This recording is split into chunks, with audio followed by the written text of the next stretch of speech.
Drought, pesticides take a toll on Chile's crucial honeybees. A drought has gripped Chile for 13 years and the flowers that feed honeybees in central Chile have grown increasingly scarce.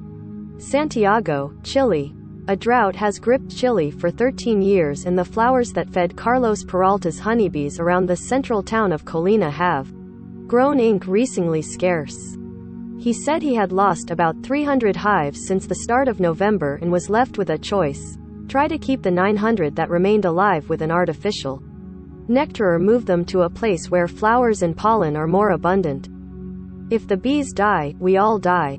The bee is life, he said, referring to the insect's key role in pollinating plants both wild and commercial, helping Chile maintain its role as a major fruit exporter.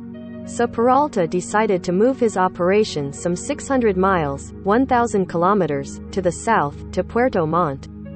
Andrés González, a regional expert on biodiversity for the UN Food and Agriculture Organization, said a reduced population of pollinating insects has to do with the use of pesticides and fertilizers, monocultures, droughts caused in great part by climate change and by bad management of water resources. Those factors, along with parasites, have hit bee populations globally.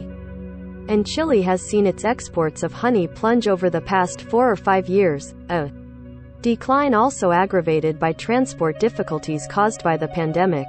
Marco Peralta chose to stay in Colina rather than join his brother Carlos in the south, saying he feared losing bees to pesticides if he moved. An FAO study in 2018 found that Chilean imports of pesticides had grown by 460% over the previous 2 decades, a favor beekeepers blame for part of their. You enter an orchard with your bees and you don't know if you'll come out with living bees or dead ones, said Carlos Peralta.